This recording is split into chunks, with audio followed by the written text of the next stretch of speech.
ఈరోజు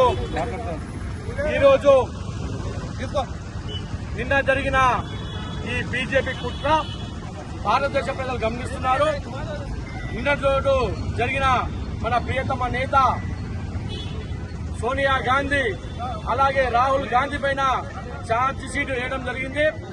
అంటే ఈ భారతదేశానికి ఈ సిగ్గుచేటుగా చెప్తున్నాం. ఎందుకంటే దేశం గురించి ప్రాణాలు అర్పించిన రాహుల్ గాంధీ కుటుంబము ఉన్నది. వీళ్ళని ఇంకా ప్రభుత్వంపై క్వశ్చన్ చేస్తున్నందుకు, ప్రభుత్వంపై ప్రశ్నిస్తున్నందుకు ప్రభుత్వాన్ని ఇంకోసారి క్వశ్చన్ చేయకుండా అణచివేయాలనే ఉద్దేశంతో ఈరోజు సోనియా గాంధీ రాహుల్ గాంధీని ఛార్జ్షీట్ లో నమోదు చేయడం జరిగింది. అంటే ఈ మోడీ ఒక నియంత్రణ పాలన జరుపుతున్నాడు. ఇంకోసారి ప్రజల తరఫున ప్రజల సమస్యలపైన గలమెత్తకుండా రాహుల్ గాంధీని ఈ ఛార్జ్షీట్ తో అనగదొక్కితే ఇక కాంగ్రెస్ కార్యకర్తలు గాని రాహుల్ గాంధీ గాని ఎవరు కానీ ముందుకు రాదనుకుంటారు. ఖబర్దార్ చెప్తున్నాం మోడీ.